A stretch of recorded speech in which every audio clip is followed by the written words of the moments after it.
Berdasarkan catatan yang ditulis dalam artikel Sultanization oleh Linda Schaefer daripada Universiti Hawaii, beliau mengatakan bahawasanya kedatangan pedagang-pedagang dari India pada awalnya adalah untuk mencari emas. Mereka ini telah datang ke Nusantara sekitar kurun yang kedua sebelum Masihi.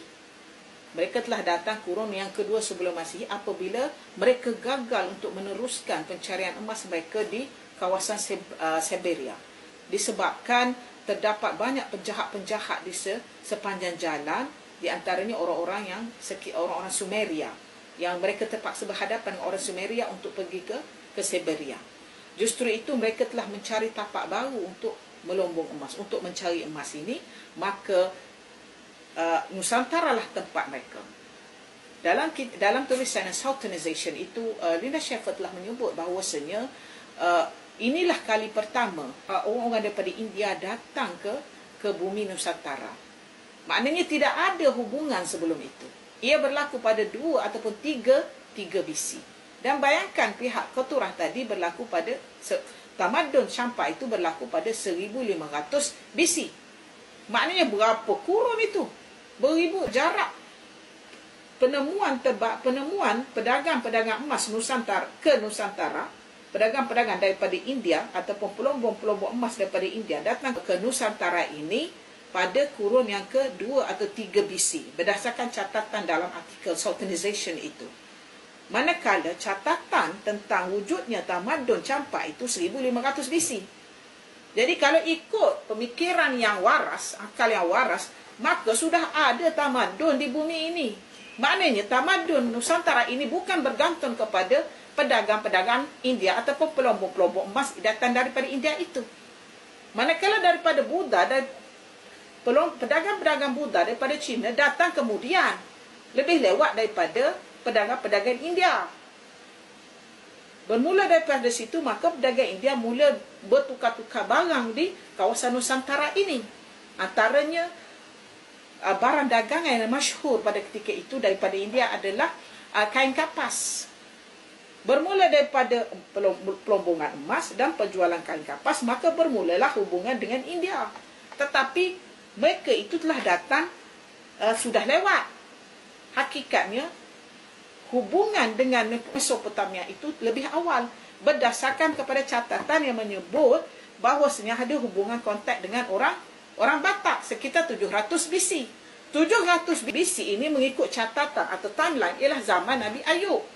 Yang penulis kitab Book of Job tu.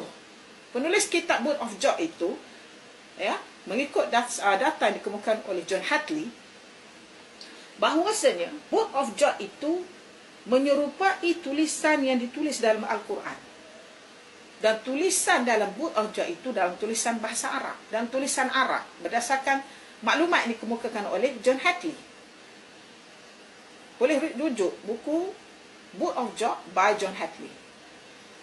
Beliau mengatakan tulisan ini adalah tulisan Arab seperti tulisan dalam Al-Quran, seperti tulisan Quran, dan info-info atau maklumat yang terdapat di dalam Book of Job itu menyerupai kinship, dia disebut kinship, menyerupai buku yang disebut maklumat yang disebut dalam Al-Quran. Ya, sekiranya Phoenician itu sudah datang berjumpa Batak di Toba pada 700 BC dan waktu itu ialah zaman Book of Job, sudah tentu agama yang dibawa, pemikiran dibawa oleh orang Phoenician ini agama monoteis. Agama monoteis. Dan penghijrahan Keturah ke Palestin itu dan hadirnya anak-anak Keturah itu ke kawasan timur ini sudah tentu membawa agama Hanifah itu.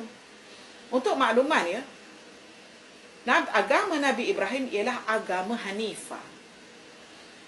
Makana Ibrahimu Yahudiyan wala Nasraniyan walakin kana Hanifan Musliman.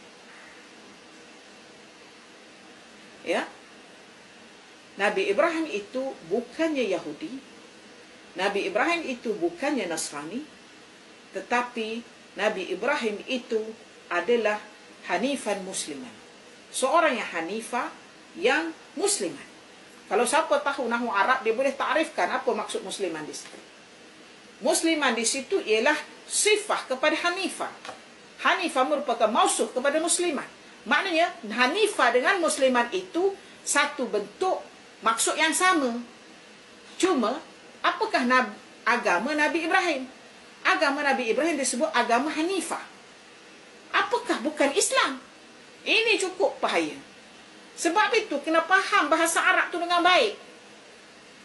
Memanglah kalau kita jumpa dalam terjemahan dia akan tulis agama Islam adalah agama Nabi Ibrahim. Memang agama Islam Nabi Ibrahim, tapi nama agama tu adalah agama Hanifah.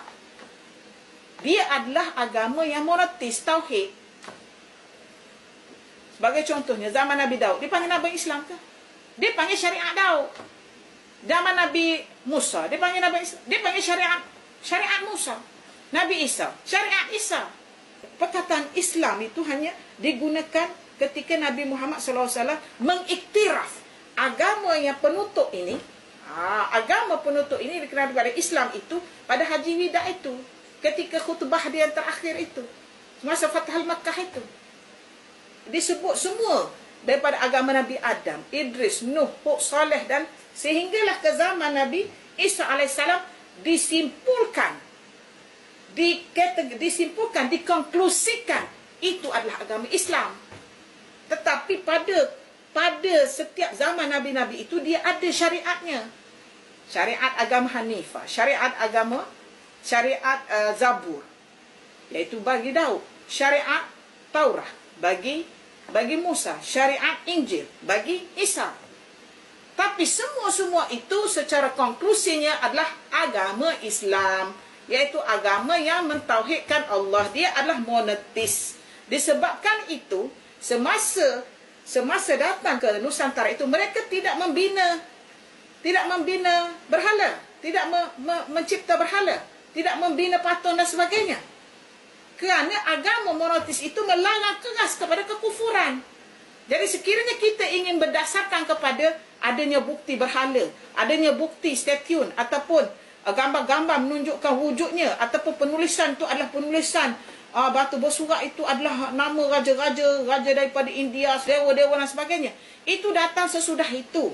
Tapi kenapa pula kamu dakwa bahawasanya agama sebelumnya adalah agama Hanifah, agama Islam? Tak ada bukti. Sebab agama Islam, agama Hanifah menghalang daripada mencipta berhala, mencipta bukti-bukti, kecuali membina surau saja, membina surau dan masjid. Dan pada ketika itu, untuk membina rumah ibadat orang Islam, untuk membina surau, dia tidak ada batu. Kebiasaannya mereka menggunakan kayu, kerana ini Nusantara. Dan kita maklum bahawa cuaca di Nusantara adalah cuaca yang panas lembab. Hasil daripada itu, kalau penggunaan kayu, dia akan tidak akan kekal. Itu bukti. Bukti secara saintifik. Kenapa tidak ada kesan? Kesan yang kita boleh bawa ni ialah kesan tauhid yang ada pada kita hari ini adalah hasil daripada agama yang dibawa oleh pedagang-pedagang sebelum zaman Nabi Ibrahim lagi, sebelum zaman Sriwijaya lagi, dan berterusan sehingga ke zaman Nabi Muhammad SAW. Maknanya wujudnya perhubungan Sriwijaya dengan kerajaan pertama, raja pertama Sriwijaya dengan Umar Abdul Aziz itu bukannya hubungan pertama. Bukannya hubungan pertama antara Nusantara dengan Mesopotamia. Dan Umar Abdul Aziz itu adalah berada dalam kerajaan Umayyah. Dan kita maklum bahawa kerajaan Umayyah tidak sampai 100 tahun pun sesudah Khalifah Ar-Rashidin. Maka hubungan antara Nusantara dan kerajaan dengan dunia Islam sudah berlaku sebelum itu lagi. Sebelum zaman Nabi Muhammad SAW lagi.